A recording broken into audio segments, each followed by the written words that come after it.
എന്തിനാ മക്കളുടെ photo status ഇടുന്ന? എന്തിനാ? നിന്റെ ഇട്ടാ പോലെ. എടാ, എല്ലായിടത്തിന്റെ ഫോൺ എടുത്തൊക്കെ തുറക്കുമ്പോഴേ ചിരിച്ചുകൊണ്ട് നിൽക്കുന്ന മക്കൾ ഇങ്ങനെ നിൽക്കുന്നു. എന്തിനാ നിന്റെ ഫോട്ടോ ഇട്? പോയാ നീയല്ലേ പോത്തുള്ളൂ. എന്തിനാ മക്കളെ കളയുന്നേ? നിങ്ങളുടെ സ്റ്റാറ്റസ് ഇട, എന്തിനാ മക്കളെ ഇടുന്നേ? എന്റെ പ്രിയപ്പെട്ടവരെ, നമ്മൾ സൂക്ഷിക്കേണ്ട കാര്യം, എന്തിനാ മക്കളുടെ സ്റ്റാറ്റസ്? നിന്റെ ഇട്, നീ നിന്റെ ഫോട്ടോ ഇട്. നിന്റെ ഫോൺ തുറന്ന ഉടനെ നിന്റെ ഫോട്ടോ കാണട്ടെ ഇങ്ങനെ നിൽക്കണത്. താത്ത ഇങ്ങനെ നിൽക്കണ ഫോട്ടോ ഇടാത്ത എന്താ? ഈ പിഞ്ചു മക്കളുടെ ഫോട്ടോ എന്തിനാ ഇടുന്നേ? ഇന്ന് കൊച്ചു കുട്ടികളുടെ വീഡിയോ ഇങ്ങനെ കളിക്കുന്നത്, അങ്ങനെ കളിക്കുന്ന, ഡാൻസ് കളിക്കുന്ന വീഡിയോ. അല്ലാഹു അലം. പടച്ചോ നമ്മളെ നന്നാക്കി തരുമാറാകട്ടെ. പേടിക്കണം മക്കളെ, പേടിക്കണം. അല്ലാഹു നമുക്ക് അല്ലാഹനെ സൂക്ഷിച്ച് ജീവിക്കാൻ ഭാഗ്യം തരുമാറാകട്ടെ. നമ്മുടെ മക്കളെ മറ്റുള്ളവരെ കാണിച്ചു കൊടുക്കേണ്ട കാര്യം എന്താ? എന്റെ പ്രിയപ്പെട്ടവരെ, നമ്മൾ സൂക്ഷിക്കേണ്ട. ഞാൻ പലരും വന്നപ്പോൾ എന്റെ ഉസ്താദ്, എല്ലാവർക്കും നിർബന്ധം ഉസ്താദിന്റെ കൂടെ നിർത്തി ഫോട്ടോ എടുക്കണമെന്ന്. എന്നെ കൊണ്ട് എടുപ്പിക്കും. ഞാൻ പറയും, ആ പാപം നീ തീർത്തോണം, ഞാൻ ഏക്കൂല. എല്ലാവരും എന്നെ കാണുമ്പോൾ കുഞ്ഞുങ്ങളെ നിർത്തിയിട്ട് ഫോട്ടോ എടുപ്പിക്കും, ഫേസ്ബുക്കിൽ എടുത്തിടും. അത് അവരെല്ലാം തീർത്തോണം. എനിക്കറിയില്ല. അല്ലാഹു നമുക്ക് ഈമാൻ തരുമാറാകട്ടെ. ആമീൻ പറ. അല്ലാഹു നമുക്ക് ഈമാൻ നൽകുമാറാകട്ടെ. ഈ ഫോട്ടോ ഒക്കെ എടുക്കുന്ന എന്തിനാ? എന്റെ ആവശ്യം എന്താ? അല്ലാഹു നമുക്ക് നൽകിയിരിക്കുന്ന മക്കൾ നമ്മുടെ അമാനത്തല്ലേ, നമ്മുടെ സൗഭാഗ്യമല്ലേ? ആ മക്കളെ പൊന്നുപോലെ നോക്കണം. അല്ലാഹു നമ്മുടെ മക്കളെയൊക്കെ നന്നാക്കി തരുമാറാകട്ടെ. അപ്പൊ ഞാൻ പറഞ്ഞു വന്നത്, എന്റെ പ്രിയപ്പെട്ട സഹോദരങ്ങളെ, നീ ഊട്ടിയിൽ പോയാ നീ എന്തിനാ നാട്ടുകാരെ കാണിക്കുന്നത്? എടാ, നീ വീട് വെച്ച ബാത്റൂം വരെ നീ വീഡിയോ പിടിക്കും. ഞാനൊരു വീട് വെച്ചിട്ടുണ്ട്, കേറുന്നത് മുതൽ ബെഡ്റൂം മുതൽ അടുക്കള മുതൽ ബാത്റൂം വരെ നീ ഇങ്ങനെ സ്റ്റാറ്റസ് നടന്ന് പിടിച്ചിട്ട് ഇങ്ങനെ ഇട്ടിരിക്കുക. വീഡിയോ എല്ലാരും കാണണം, എന്റെ കൊട്ടാരം കാണണം. എങ്ങനുണ്ട് അതിനകത്ത് ഇപ്പോ? സുബ്ഹാനല്ലാഹ്. എങ്ങനെയുണ്ട് താത്ത? 2 കോടികൾ ചെലവഴിച്ച് കൊട്ടാരം വെച്ച് സ്റ്റാറ്റസ് ഇട്ടിട്ട് ഇപ്പൊ അതിനകത്ത് കീരിയും പാമ്പും കളി നടന്നുകൊണ്ടിരിക്കുക. അല്ലാഹു കാത്തിരക്ഷിക്കുമാറാകട്ടെ. സമാധാനമില്ല. എന്തിനാ നീ നാട്ടുകാരെ കാണിക്കുന്നത്? അതൊക്കെ നമ്മൾ ഇതിനോട് ആഗ്രഹിക്കുന്ന വേറെ പല കാര്യങ്ങൾ. അതുകൊണ്ട് തന്നെയാണ് നമ്മൾ അനുഭവിക്കുന്നത്. പലതും സൂക്ഷിക്കണം. അതാ പറഞ്ഞത്, എല്ലാ കാര്യങ്ങളും എല്ലാവരോടും പറയാൻ പാടില്ല. ചിലതൊക്കെ മറച്ചു വെക്കണം. വാതോരാതെ പറഞ്ഞുകൊണ്ട് നടക്കേണ്ട കാര്യങ്ങളല്ല. അല്ലാഹു നമ്മളെ നന്നാക്കി തരുമാറാകട്ടെ. കാരണം മറ്റുള്ളവർ അറിയുന്നത് അവർ ഇഷ്ടപ്പെടുന്നില്ല. എന്നാൽ ഇന്നെന്റെ പ്രിയപ്പെട്ടവരെ, നമ്മളിങ്ങനെ പരസ്യപ്പെടുത്തുകയാ, പറഞ്ഞു കൊടുക്കാൻ ആള് നിർത്തുകയാ. അതുകൊണ്ട് എന്റെ പ്രിയപ്പെട്ടവരോട് പറയുന്നു, നബിതങ്ങള് പറയുകയാണ്, 72 വിഭാഗവും നരകത്തിലാണ്.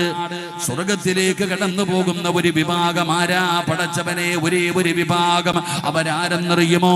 അല്ലാഹുവിന്റെ പ്രവാചകൻ സല്ലല്ലാഹു അലൈഹി വസല്ലമ തങ്ങള്, പടച്ചവനെ, സഹാബത്ത്, താബഈങ്ങള്, തബഉ താബഈങ്ങള്, ഇമാമുമാര്, ഔലിയാക്കന്മാര്, സയ്യിദന്മാര്, പണ്ഡിതന്മാര്, പാരമ്പര്യമായി പടച്ചവനെ ഒരു തസ്ബീഹിലെ മുത്തുമണി പോലെ പാരമ്പര്യമായി കടന്നു വന്ന ഈ ദീനനുസരിച്ച് ജീവിക്കുന്നവരുണ്ടല്ലോ, ഈ ആദർശം അനുസരിച്ച് ജീവിക്കുന്നവരുണ്ടല്ലോ. ഇന്നലെ പെയ്ത മഴയ്ക്ക് വന്ന പുൽച്ചെടിയല്ലടോ, പാരമ്പര്യമായി കടന്നു വന്ന ദീനിങ്ങനെ മുറുകെ പിടിച്ചു ജീവിക്കുന്നവർ. അവരാണ് അഹ്ലുസുന്നത്തി വൽ ജമാഅ. അവരെ കുറിച്ചാണ് സുന്നികൾ എന്ന് പറയുന്നത്. ആ ആദർശം മുറുകെ പിടിച്ച് ജീവിക്കുന്ന ആ ഒരു വിഭാഗമല്ലാതെ വേറൊരു വിഭാഗവും സ്വർഗത്തിലേക്ക് കടക്കുകയില്ല. അതുകൊണ്ട് അവരിലേക്ക് അടുക്കൂ. ചന്ദനം ചാരിയ ചന്ദനം മണക്കുമല്ലോ. അവരുമായിട്ട് ബന്ധപ്പെടും. പെങ്ങള്, വെക്കേഷന്റെ സമയമാണല്ലോ, പള്ളികളിൽ ഉസ്താദന്മാരുണ്ടല്ലോ. പടച്ചവനെ കൊണ്ടുപോയിട്ട് ആദർശം എന്താണെന്ന് പഠിപ്പിച്ചു കൊടുക്ക്, ദീൻ എന്താണെന്ന് പഠിപ്പിച്ചു കൊടുക്ക്, എങ്ങനെയാണ് ജീവിക്കേണ്ടതെന്ന് പഠിപ്പിച്ചു കൊടുക്ക്. അല്ലാതെ ഏതെങ്കിലും തൊപ്പിയില്ലാത്തവൻ, ഏതെങ്കിലും ഒരുത്തൻ എന്തെങ്കിലും വിളിച്ചു പറയുമ്പോ അതാണ് ദീനെന്ന് പറഞ്ഞവന്റെ പുറകിൽ പോയാൽ നരകത്തിനടിത്തട്ടിലേക്ക് പോയി വീണു പോകുമെന്നുള്ള സത്യം നിങ്ങൾ മറന്നു പോകരുത്. പടച്ചവനെ ഇത് പറയുമ്പോൾ എന്റെ പ്രിയപ്പെട്ടവരെ, ഈ സദസ്സിലിരിക്കുന്ന മാതാപിതാക്കളും സങ്കടപ്പെടുകയാണ്. ഉസ്താദേ, എന്റെ മകൻ നല്ലവനായിരുന്നു, അവനൊന്ന് സൗദിയിൽ പോയിട്ട് വന്നപ്പോൾ അവന് പല സംശയമായി. അവന് തറാവീഹ് 8 റക്അത്തായി. മഹാന്മാര് മരിച്ചു പോയവരായി. പടച്ചവനെ, അവൻ എന്തിനും തെളിവ് ചോദിക്കാൻ തുടങ്ങി. വീടിന്റെ അകത്ത് പോലും പടച്ചവനെ അവന് പലതും ചോദിക്കാൻ തുടങ്ങി. മക്കള് കാരണം സങ്കടപ്പെടുന്ന ഒരുപാട് മാതാപിതാക്കൾ, ആദർശം വ്യത്യസ്തമായി പോയതിന്റെ പേരിൽ ഒരുപാട് സങ്കടപ്പെടുന്ന ഉമ്മ. എന്തിനാ ഉമ്മ സങ്കടപ്പെടുന്നത്? എന്തിനാ ഉമ്മ നീ സങ്കടപ്പെടുന്നത്? മരിച്ചാ കൊണ്ടുപോയി കുഴിച്ചിട്ടാ മതി. 3 ഇല്ല, 7 ഇല്ല, 11 ഇല്ല, 40 ഇല്ല, ആണ്ടില്ല, ചത്തുപോയല്ലോ എന്ന് പറയുന്ന മക്കള് കാരണം സങ്കടപ്പെടുന്ന വാപ്പമാരെ, പ്രസവിച്ചു എന്ന് പറഞ്ഞതിന്റെ പേരിൽ മാത്രം മക്കളാകണമെന്നില്ല. നിന്റെ രക്തത്തിൽ പിറന്നു എന്നതിന്റെ പേരിൽ സാധാരണ രീതിയിൽ നോക്കിയ മക്കളാണ്, എന്നാ മക്കളാകണമെന്നില്ല. എന്റെ പ്രിയപ്പെട്ടവരെ, മഹാനായ ശൈഖുൽ അംബിയാ നൂഹ് നബി അലൈഹിസ്സലാം 950 വർഷക്കാലം പടച്ച റബ്ബിന്റെ ദീനിന് വേണ്ടി ദഅവത്ത് നടത്തിയ മഹാനായ നൂഹ് നബി അലൈഹിസ്സലാം അതുപോലെ ഒരു പ്രവാചകനും ദഅവത്ത് നടത്തിയിട്ടില്ല.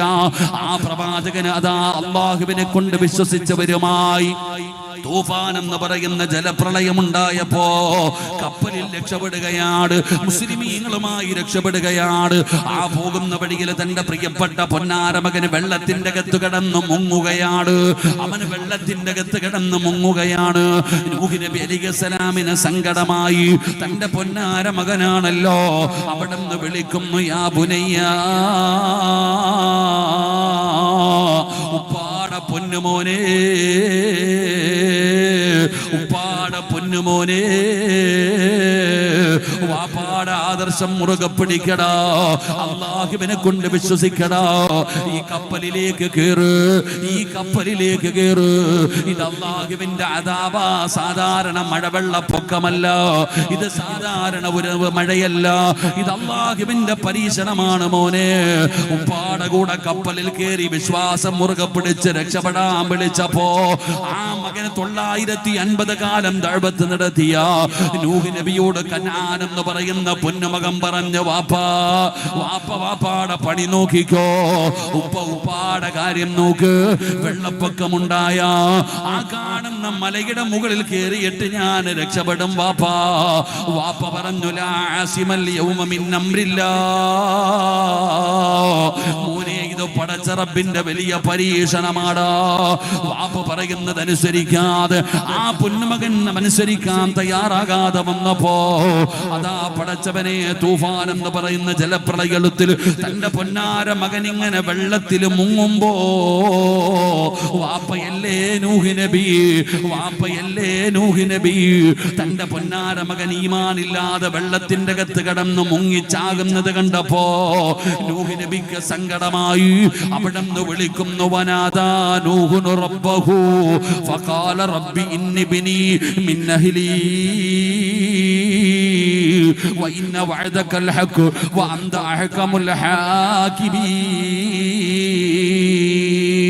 നൂഹ് നബി അല്ലാഹുവിനോട് പറയുന്ന, പടച്ചവരെ, നീ എനിക്ക് വാഗ്ദാനം ചെയ്തിട്ടുണ്ട്, നീ എനിക്ക് വാഗ്ദാനം ചെയ്തിട്ടുണ്ട്, എന്റെ അഹിലിന്, എന്റെ കുടുംബത്തിന് സംരക്ഷണം തരുമെന്ന്, എന്റെ കുടുംബത്തിന് സംരക്ഷണം തരുമെന്ന് നീ വാഗ്ദാനം ചെയ്തിട്ടുണ്ട്. പടച്ചവര്, ഈ വെള്ളത്തിൽ മുങ്ങിച്ചാകുന്നത് എന്റെ മകനല്ല, എന്റെ മോനല്ല, എന്റെ കുടുംബമല്ല, എന്റെ അഹില അല്ല.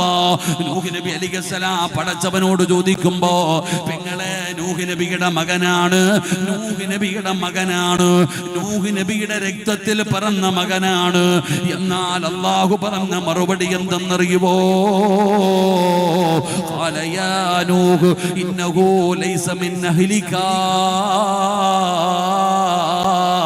വിട്ടേക്ക് നൂഹ്, 18 കൊല്ലം 19 കൊല്ലം പൊന്നുപോലെ വളർത്തിയിട്ട് കണ്ടവന്റെ കൂടെ ഇറങ്ങി പോകുന്ന മക്കള് കാരണം എന്തിനാ ഉമ്മ സങ്കടപ്പെടുന്നത്? എന്തിനാ വാപ്പാ സങ്കടപ്പെടുന്നത്? വിട്ടേക്ക് വാപ്പാ. വലൈസ മിൻ അഹ്ലിക. ആദർശം വേറെയാ, നിന്റെ കുടുംബമല്ല, നിന്റെ കുടുംബമല്ല, ആദർശം വേറെയാണെന്ന് ഖുർആൻ എവിടെന്ന് പറയുമ്പോ നൂഹ് നബിയോടാ പറഞ്ഞത്, നബിയെ, അങ്ങയുടെ കുടുംബമല്ലവന്, അങ്ങയുടെ കുടുംബക്കാരനല്ല, ആദർശം വേറെയായി പോയി, വഴി വേറെയായി പോയി, തല തിരിഞ്ഞു പോയി. വിട്ടേക്കാൻ അല്ലാഹുവിന്റെ ഖുർആൻ പറയുമ്പോ വാപ്പമാരെ, യാക്കൂബ് നബി തന്റെ പൊന്നാര മക്കൾക്ക് പഠിപ്പിച്ചു കൊടുത്ത ഒന്നാമത്തെ കാര്യം ദീനാണ്, ആദർശമാണ്, വിശ്വാസമാണ്. അത് പഠിപ്പിച്ചു കൊടുക്കണമെന്ന് യാക്കൂബ് നബിയുടെ ചരിത്രം പഠിപ്പിക്കുകയാ, വിശദീകരിക്കുന്നില്ല. ഗുണപാഠം എന്താണ്? ഒരു വാപ്പയ്ക്കുണ്ടാകേണ്ട ഉമ്മയ്ക്കുണ്ടാകേണ്ട രണ്ടാമത്തെ ക്വാളിറ്റി എന്താണ്? മഹാനായ യാക്കൂബ് നബി അലൈഹിസ്സലാമിന് 12 മക്കളാണുള്ളത്. 11ാമനാണ് യൂസുഫ് നബി അലൈഹിസ്സലാം. യൂസുഫ് എന്ന് പറയുന്ന മകന് 11ാമത്തെ മകനാണ്. ആ ചെറിയ മകൻ ഒരു ദിവസം രാവിലെ എഴുന്നേറ്റ് വരികയാണ്. വാപ്പാടെ ചാരത്ത് വന്നിട്ട് പറയുന്നു, വാപ്പാ, ഇന്നലെ രാത്രി ഞാനൊരു സ്വപ്നം കണ്ടു വാപ്പാ. യൂസുഫ് എന്ന് പറയുന്ന 11ാമത്തെ ചെറിയ മകന് ഉപ്പാന്റെ അടുക്കൽ വന്നിട്ട് പറയുന്നു, വാപ്പാ, ഇന്നലെ രാത്രി ഞാനൊരു സ്വപ്നം കണ്ടു വാപ്പാ. പടച്ചവനെ, ആ മകൻ വന്നിട്ട് പറയുന്നത് അന്താരാഷ്ട്ര കാര്യമല്ല. വാപ്പാന്റെ അടുക്കൽ വന്നിട്ട് പറയുന്നു, ഇന്നലെ ഞാനൊരു സ്വപ്നം കണ്ടു. യാക്കൂബ് എന്ന് പറയുന്ന പിതാവ് തന്റെ മകനെ പിടിച്ചു മടിയിലിരുത്തുകയാണ്. എന്നിട്ട് ചോദിച്ചു, മോനെ, എന്റെ മോൻ കണ്ട സ്വപ്നം എന്താണ്? ഇവിടെ പഠിക്കേണ്ട ചില കാര്യമുണ്ട്, ഇവിടെ അറിയേണ്ട ചില കാര്യമുണ്ട്. യാക്കൂബ് എന്ന് പറയുന്ന പിതാവ് വീടിന്റെ അകത്ത് ചുമ്മാതെ കുത്തിയിരിക്കുന്ന മനുഷ്യനല്ല, ഒരു പ്രവാചകനാണ്, ഒരു സമൂഹത്തിന്റെ പ്രവാചകനാണ്, ഒരുപാട് തിരക്കുകളുള്ള പ്രവാചകനാണ്. വീണ്ടും 11 മക്കളുടെ വാപ്പയാണ്, കുടുംബത്തിന്റെ പല കാര്യങ്ങളും അറിയേണ്ട പിതാവാണ്. ആ തിരക്ക് പിടിച്ച യാക്കൂബ് എന്ന് പറയുന്ന പിതാവിന് തന്റെ പൊന്നാര മകൻ കണ്ട ഒരു സ്വപ്നം എന്താണെന്ന് ചോദിക്കാൻ, തന്റെ പൊന്നാര മകൻ കണ്ട ഒരു സ്വപ്നം എന്താണെന്ന് ചോദിക്കാൻ, അവന് പറയാനുള്ളത് കേൾക്കാനുള്ള സമയം യാക്കൂബ് നബിക്കുണ്ടായിരുന്നു. ഈ നിരന്നിരിക്കുന്ന ഏത് വാപ്പയ്ക്കാണ് മക്കൾക്ക് പറയാനുള്ളത് കേൾക്കാൻ സമയമുള്ളത്? വാപ്പ മക്കളോട് സംസാരിക്കാറില്ല, വാപ്പ മക്കളോട് സംസാരിക്കാറില്ല. ഉമ്മയ്ക്ക് തന്റെ മക്കളോട് സംസാരിക്കാൻ സമയമില്ല. സ്വന്തം മക്കളുടെ സങ്കടം കേൾക്കാൻ വാപ്പയ്ക്കും സമയമില്ല, ഉമ്മയ്ക്കും സമയമില്ല. മക്കളത് പറയാൻ തയ്യാറാകുന്നുമില്ല. കാരണം തിരക്കാണല്ലോ, 24 മണിക്കൂറും തിരക്കാണ്. മക്കളുടെ സങ്കടം കേൾക്കാൻ ഉപ്പയ്ക്ക് സമയമില്ല. നാട്ടുകാരുടെ വിഷയം തീർക്കണ്ട്, മഹല്ലിന്റെ വിഷയം തീർക്കണ്ട്, മറ്റുള്ളവന്റെ മക്കളെ നന്നാക്കണ്ട്. സ്വന്തം വീടിന്റെ അകത്ത് പൊന്നാര മകന് സങ്കടമുണ്ട്, അവന്റെ സങ്കടം കേൾക്കാൻ നിനക്ക് സമയമുണ്ടോ വാപ്പാ? അതാ 10ാം ക്ലാസ്സിൽ പഠിക്കുന്ന, +1 പഠിക്കുന്ന, ഡിഗ്രിക്ക് പഠിക്കുന്ന പൊന്നുമോള്, അവളുടെ സങ്കടം കേൾക്കാൻ ഉമ്മയ്ക്ക് സമയമില്ല. കാരണം പടച്ചവനെ, കൂട്ടുകാരിയുടെ കുടുംബ വിഷയം തീർക്കണമല്ലോ, കൂട്ടുകാരുടെ കഥകൾ കേൾക്കണമല്ലോ. സ്വന്തം മക്കളോട് ചിരിക്കുന്ന മുഖത്തോടെ സംസാരിച്ച രാവുകൾ ഓർമ്മയുണ്ടോ വാപ്പമാരെ? ഉസ്താദേ, സ്നേഹമില്ല, പരിഗണിക്കുന്നില്ല, പറയുന്നതനുസരിക്കുന്നില്ല, അവൻ എന്നോട് കരുണ കാണിക്കുന്നില്ല. സങ്കടം പറയുന്ന വാപ്പാ, നീ അവനോട് കരുണ കാണിച്ചിട്ടുണ്ടോ? അവന് മനുഷ്യനാണെന്ന് ഒരു പരിഗണന കൊടുത്തിട്ടുണ്ടോ? പടച്ചവനെ, സ്വന്തം മക്കളുടെ ചുമലിലൊന്ന് കൈയിട്ടിട്ട്, എന്തേടാ മോനെ നിന്റെ സങ്കടം എന്താണ്? എന്റെ പൊന്നുമോന്റെ പ്രശ്നം എന്താണ്? അവനെ ഒന്ന് ചുമലിൽ കൈവച്ച് ചേർത്ത് പിടിച്ചിട്ടൊന്ന് ചോദിച്ചാ അവൻ പറയില്ലേ, വാപ്പാ, എന്തിനാ മോനെ സങ്കടപ്പെടുന്നത്? വാപ്പയില്ലേടാ, വാപ്പയില്ലേ എന്നും അവനെ സമാധാനിപ്പിച്ചിരുന്നെങ്കിൽ അവന് വഴിതെറ്റി പോകില്ലായിരുന്നല്ലോ. എന്റെ പ്രിയപ്പെട്ടവരെ, ഇന്ന് മാതാവിനും പിതാവിനും സമയമില്ലാത്ത കാലമാ. മക്കളുടെ കാര്യങ്ങളിൽ ഇടപെടാൻ അവർക്ക് സമയമില്ല. മക്കളുടെ ഏറ്റവും വലിയ പരാതി, എന്റെ വാപ്പ എന്നോട് സംസാരിക്കാറില്ല, എന്റെ ഉമ്മ എന്നോട് സംസാരിക്കാറില്ല. ഇന്നത്തെ ഉമ്മമാർക്ക് 10ാം ക്ലാസ്സിൽ പഠിക്കുന്ന മക്കളെ പുറത്തു കൊണ്ടുപോകാൻ പേടിയാണ്. കാരണം എനിക്ക് ഇത്രയും വലിയ ഒരു മകളുണ്ടെന്ന് നാട്ടുകാര് വിചാരിക്കുമല്ലോ. പഠിച്ചവരെ, 10ാം ക്ലാസ്സിൽ പഠിക്കുന്ന മകളുടെ ഉമ്മയാണെന്ന് പറഞ്ഞാൽ അത് നാണക്കേടാണെന്ന് കരുതുന്ന പെണ്ണുങ്ങള്, മക്കള് തലതിരിഞ്ഞു പോയിട്ട് പിന്നെ കരഞ്ഞിട്ട് കാര്യമില്ല. വാപ്പ വിചാരിക്കേണ്ട ചില കാര്യമുണ്ട്. നീ പറയുന്നത് മാത്രമേ നടക്കാൻ പാടുള്ളൂ. എന്റെ പ്രിയപ്പെട്ടവരെ, മക്കളുടെ ഏറ്റവും വലിയ സങ്കടം തിന്നാൻ കൊടുക്കുന്നില്ല എന്നല്ല, വാപ്പയും ഉമ്മയും അവർക്ക് പറയാനുള്ളത് കേൾക്കാനുള്ള സമയമില്ല. ഇരിക്കണ ഓരോ വാപ്പാനോടും ചോദിക്കട്ടെ, വാപ്പാന്ന് പറഞ്ഞ അയാൾക്കൊരു വിചാരമുണ്ട്, മക്കളോട് സംസാരിച്ച എന്തോ എല്ലാം അങ്ങ് തകർന്നു പോകുന്നു. മക്കളോട് സംസാരിച്ച എല്ലാം നശിച്ചു പോകുമെന്നൊരു ധാരണ. ഹിറ്റ്ലറെ പോലെയാ വാപ്പ. അയാൾ പറയും വീട്ടിൽ എല്ലാരും കേട്ടോണം. അയാളുടെ വാപ്പാടെ ഒരു ചിന്ത എന്ന് പറഞ്ഞാൽ ഞാൻ ഇന്ത്യയുടെ പ്രധാനമന്ത്രിയാ, ഞാൻ പറയുന്നത് പോലെ നടക്കണം, വീട്ടിൽ ഞാൻ പറയുന്നത് തന്നെ നടക്കണം, വേറൊന്നുമില്ല. എല്ലാരും ബാക്കിയത് അടിമകളാ. അതൊക്കെ പണ്ടത്തെ കാലം പാപ്പ. സഹോദരൻ, അതൊക്കെ പണ്ട്. ഇപ്പൊ കാലം മാറി, കുട്ടികൾ മാറി. നീ ആരാ ഈ ഏകാധിപതിയെ പോലെ നീ മാറരുത്. എടോ, മക്കൾക്കും പല ആഗ്രഹങ്ങളുണ്ട്, പല സ്വപ്നങ്ങളുണ്ട്. അതെന്താണെന്നറിയണം, അത് നീ ചോദിക്കണം. ഇപ്പൊ 10ാം ക്ലാസ് കഴിഞ്ഞു, പാപ്പ പറയും നീ ഡോക്ടർ ആവണം, നീ അത് പഠിക്കണം, ഇത് പഠിക്കണം. എടാ, നിന്റെ ആഗ്രഹം എന്താടാ? അത് ചോദിക്കൂല. അവൻ ഇഷ്ടമുണ്ടോ ഇല്ലയോ നീ പറയുന്നതനുസരിക്കണം. അങ്ങത് മാന്യതയല്ലല്ലോ, ഒരു പ്രതിപക്ഷ ബഹുമാനം വേണ്ടേ? എടോ, മക്കൾക്ക് പറയാനുള്ളത് കേൾക്കണം. നല്ലതാണെങ്കിൽ നീ സ്വീകരിച്ചാൽ മതി, ഇല്ലെങ്കിൽ നീ സ്വീകരിക്കണ്ട. പക്ഷെ ചോദിക്കാനുള്ള ബാധ്യത വേണമല്ലോ. അതല്ലേ ദീൻ പഠിപ്പിക്കുന്നത്. മഹാനായ ഖലീലുല്ലാഹി ഇബ്രാഹിം നബി അലൈഹിസ്സലാം തന്റെ പൊന്നാര മകനെ അറുക്കാൻ വേണ്ടി ഒരു സ്വപ്നം കണ്ടപ്പോ നേരം വെളുത്തിട്ട് പോയിട്ട് വിളിച്ചിട്ട്, യൂസുഫേ, വാപ്പച്ചി ഇന്നലെ ഒരു സ്വപ്നം കണ്ടടാ, നിന്നെ അറുത്തു കൊടുക്കാൻ, നിന്റെ അഭിപ്രായം എന്താ? മഹാനായ ഇബ്രാഹിം നബി അലൈഹിസ്സലാം. നിങ്ങൾ ചിന്തിക്കേണ്ടത് എവിടെയാ? ഇത്തത്തെ വാപ്പമാര് പഠിക്കണം. ആ 7 വയസ്സുള്ള മകനോട് എന്നിട്ട് വാപ്പ ചോദിക്കുന്നു, ഇന്നലെ രാത്രി നിന്നെ അറുക്കാൻ വേണ്ടി ഒരു സ്വപ്നം കണ്ടു, എന്താ മോനെ നിന്റെ അഭിപ്രായം? എടാ, ഇത്രയും വളർന്നു, അവൻ പെണ്ണ് കെട്ടാറായി, ഇത് ചോദിക്കാറുണ്ടോ? മക്കളോട് ചോദിക്കണം അവരുടെ ആഗ്രഹം എന്താണെന്ന്. എനിക്ക് അള്ളാഹു 3 മക്കളെ തന്നു, അള്ളാഹു 3 ആൺകുട്ടികളെ തന്നു. അള്ളാഹു ആ മക്കളെ ഹാഫിളീങ്ങളാക്കി തരുമാറാകട്ടെ. ഞാൻ ചോദിച്ചു, നിന്റെ ആഗ്രഹം എന്താടാ? ഒരുത്തൻ പറഞ്ഞു എനിക്ക് പോലീസുകാരനാകണമെന്ന്. വല്ലാത്ത ആഗ്രഹമായി പോയി. ഒരുത്തന്റെ ആഗ്രഹം പോലീസുകാരനാകണം. രണ്ടാമത്തവനോട് ചോദിച്ചു, നിന്റെ ആഗ്രഹം എന്താ? എനിക്ക് പൈലറ്റ് ആയാൽ മതി വാപ്പ. സുബ്ഹാനല്ലാഹ്. എന്നാലും ഞാൻ അവനെ വിഷമിപ്പിക്കാനൊന്നും തയ്യാറായില്ല. നീ പൈലറ്റൊന്നും ആവരുത്, ഹറാമ, വേണ്ട എന്ന് ഞാൻ പറഞ്ഞില്ല. ഞാൻ അവനോട് പറഞ്ഞ ഒരു കാര്യം, നീ പൈലറ്റ് ആവുകയോ ആര് വേണമെങ്കിലും ആയിക്കോ, പക്ഷെ നീ അതിനു മുമ്പ് അള്ളാഹുവിന്റെ ഖുർആൻ മുഴുവൻ ഒന്ന് പഠിക്കണം, ഹാഫിളാവണം. എന്റെ നിയമം അതാ, എന്റെ ആഗ്രഹം നീ ഹാഫിളാകണം.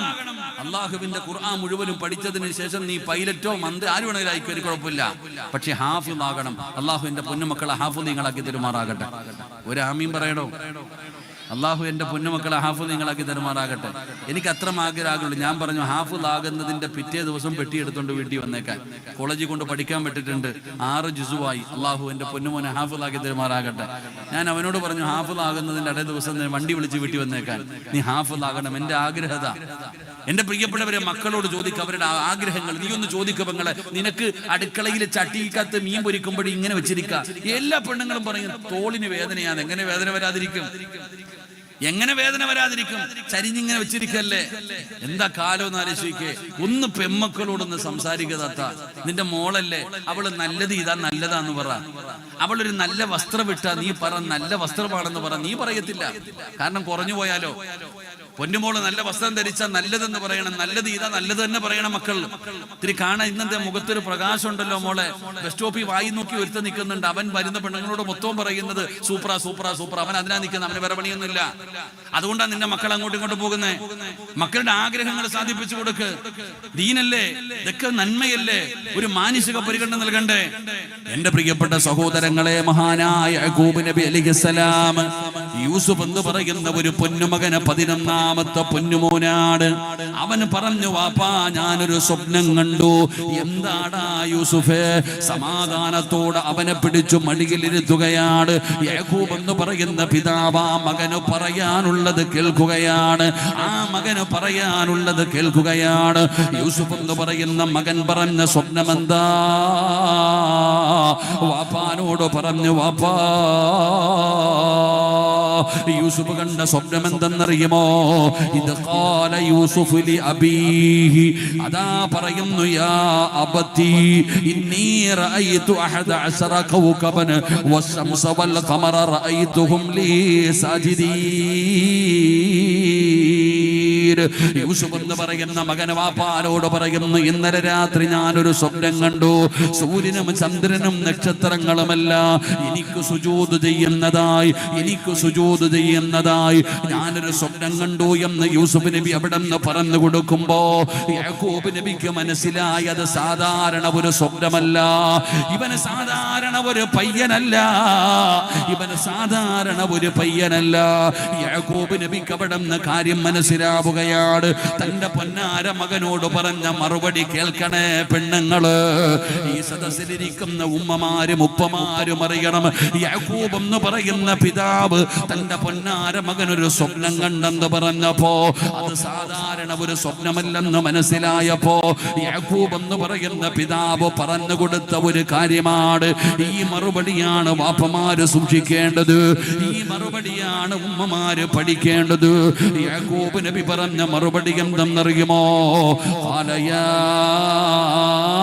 ബുനയ്യ ലാ തഖ്സുസ് റുയാക അലാ ഇഖ്വതിക ഫയഖീദു ലക കൈദാ ഇന്ന ശൈത്വാന ലിൽ ഇൻസാനി അദുവ്വുൻ മുബീൻ.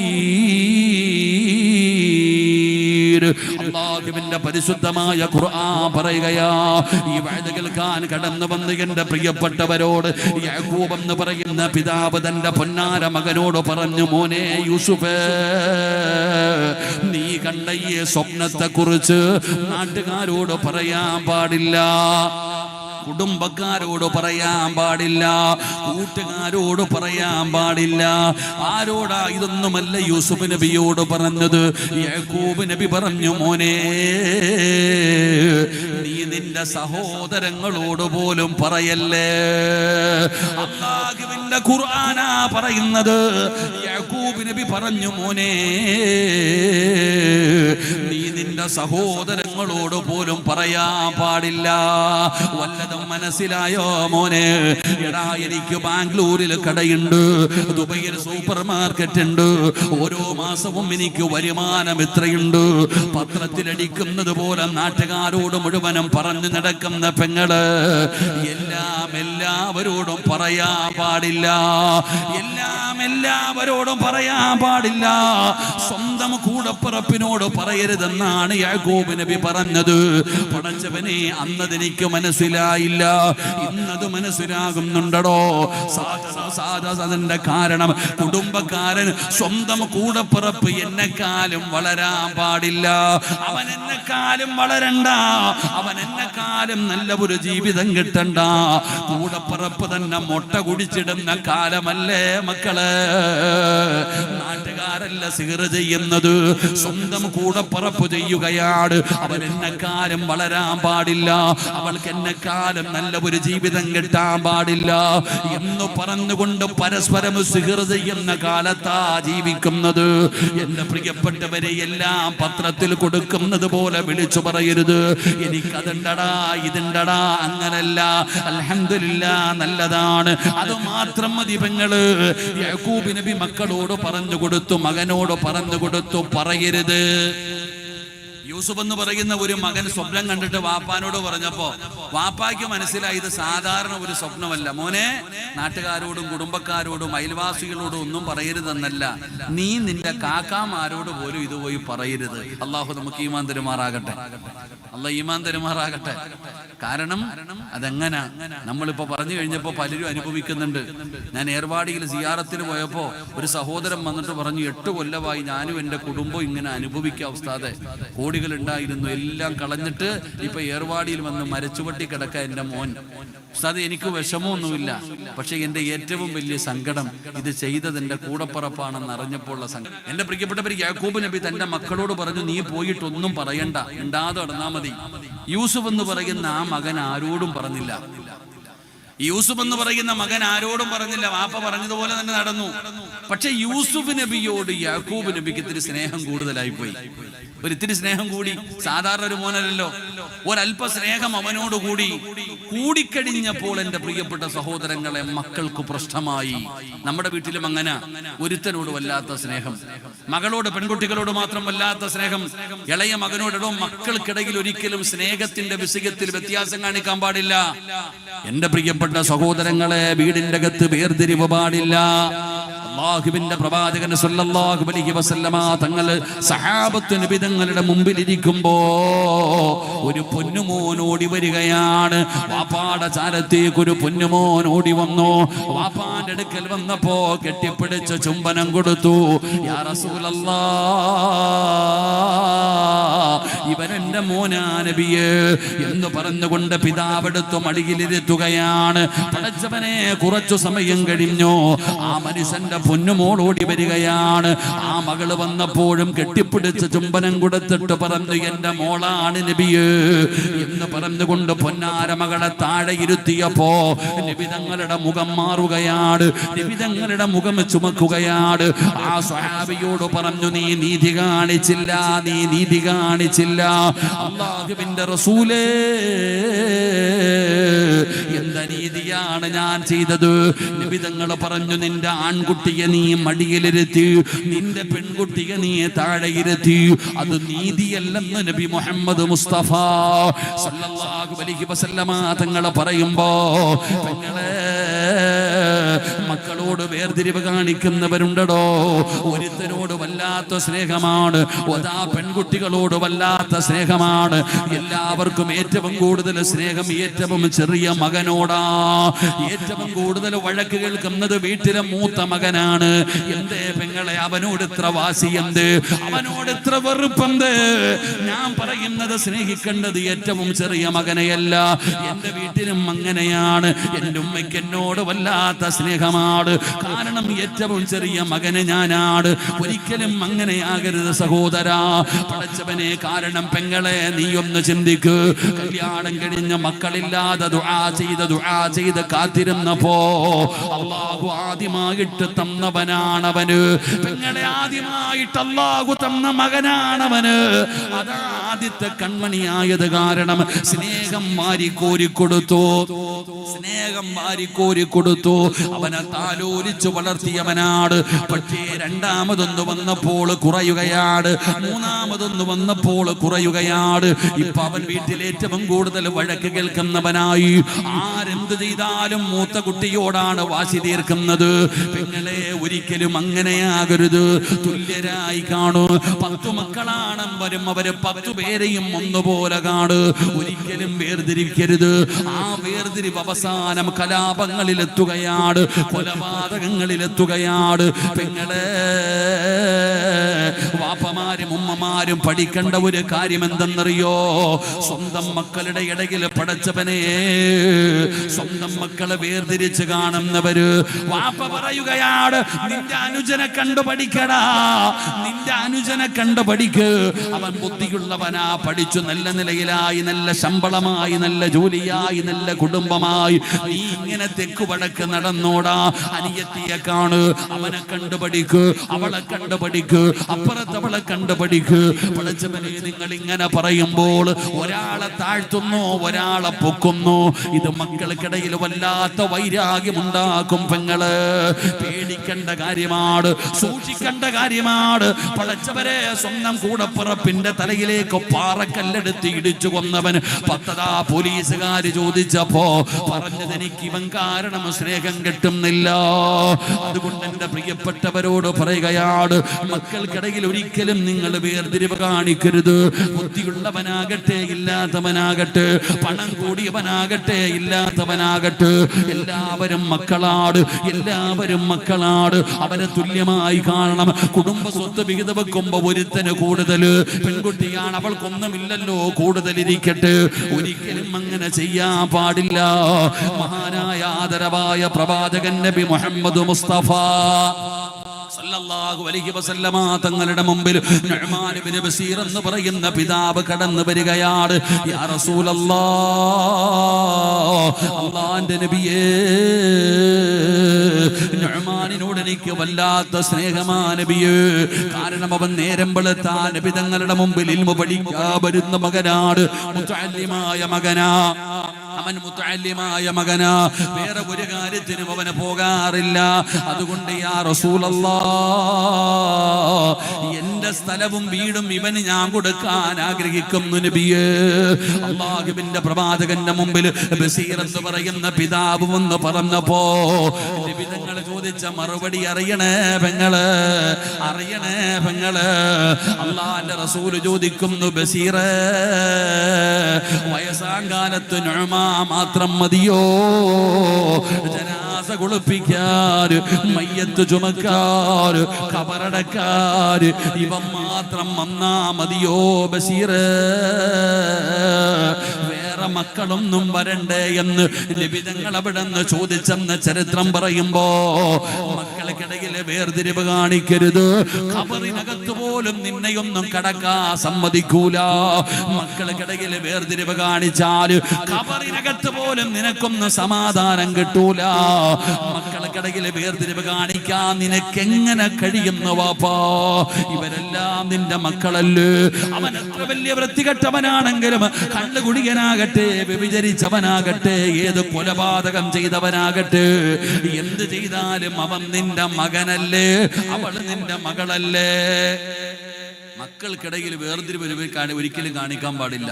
അങ്ങ് വിട്ടിരിക്കുക. ഇവിടെ ആകുമ്പോ പിന്നെ ഇവിടെ പെണ്ണുങ്ങളുടെ വീട്ടിൽ തന്നെ ഇല്ലേ കിടക്ക അല്ലേ?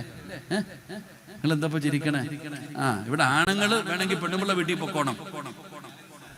ആ സിസ്റ്റം ഒക്കെ മാറ്റുന്നതോടെ ഒരിക്കലും നല്ലതല്ല. പെണ്ണിന്റെ അടിമയായി പോയി കിടക്കരുത്. അല്ലാഹു ഈമാൻ തരുമാറാകട്ടെ. അവക്കാണെങ്കിൽ പിന്നെ സ്വന്തം വീടായത് കൊണ്ട് വലിയ ധൈര്യമാണ്. നമ്മൾ പരദേശിയെ പോലെ നടന്നോണം. ഞങ്ങളുടെ നാട്ടിലൊക്കെ കല്യാണം കഴിച്ചിറങ്ങി പോകുമ്പോ പെണ്ണ് കരയും. നിക്കാഹെല്ലാം കഴിഞ്ഞിട്ട് പുതിയാപ്പിളയുടെ കൂടെ കാറിൽ പോകുമ്പോ പെണ്ണ് കരയും. ഇവിടെ ആണുങ്ങൾ കരയേണ്ട അവസ്ഥയാണ്. അല്ലാഹു കാത്തിരക്ഷിക്കുമാറാകട്ടെ. എന്താ വല്ലാത്ത ധൈര്യം? അങ്ങനൊന്നും അല്ലടോ. ആണുങ്ങള് സ്വന്തം ഭർത്താക്കന്മാര്, ഞാൻ പറയും, നിങ്ങൾ നിങ്ങളുടെ നാടിന്റെ സൃഷ്ടമൊന്നും അല്ലടോ. ഇസ്ലാമിന് ചില നിയമങ്ങളുണ്ടല്ലോ. നമ്മൾ നല്ലതുപോലെ നടക്കണം. അല്ലാതെ ഔദാര്യത്തിലൊന്നും കിടക്കേണ്ടവരല്ല ആണുങ്ങൾ. അൽഹംദുലില്ലാഹ്. അല്ലാഹു ഇസ്സത്ത് നൽകി അനുഗ്രഹിക്കുമാറാകട്ടെ. ഞാൻ പറഞ്ഞു, നിങ്ങൾക്കിട്ട് കുത്തിയതൊന്നുമല്ല കേട്ടാ, നിങ്ങൾക്കിട്ട് കുത്തിയതൊന്നുമല്ല. എത്ര കാലമെന്ന് പറഞ്ഞാൽ പെങ്ങളെ ഈ ഊറ്റുന്നേ ഒന്ന് നിർത്തിക്കൂടെ? പാപ്പാനെ ഉമ്മാനെയൊക്കെ ഊറ്റുന്നതിനൊരു പരിധിയില്ലേ? നിങ്ങളൊക്കെ കെട്ടിച്ചു വിടുമ്പോ തന്നെ എത്രയെല്ലാം തന്ന് രക്തം വിയർപ്പാക്കി അധ്വാനിച്ച് തന്നിട്ട് പോണില്ല. വീണ്ടും കിടക്ക. ഇങ്ങനെ അവിടെ തന്നെ ഇങ്ങനെ കിടക്കുന്നതിനൊരു പരിധിയില്ലേ? ഒരു പരിധിയൊക്കെ ഇല്ലേ? ഇന്ന് മാറിക്കൊടുക്കുക. അവരൊക്കെ സന്തോഷത്തോടെ ജീവിക്കട്ടെ. പാപ്പായും ഉമ്മാക്കൊക്കെ വയസ്സാം കാലത്തെങ്കിലും സന്തോഷത്തോടെ ജീവിക്കുക. അതെങ്ങനെ മോളും മരുമോനും ഇങ്ങനെ കയറി ഇറങ്ങി നടക്കുക? അള്ളാഹു നമുക്ക് ഈമാൻ നൽകി അനുഗ്രഹിക്കുമാറാകട്ടെ.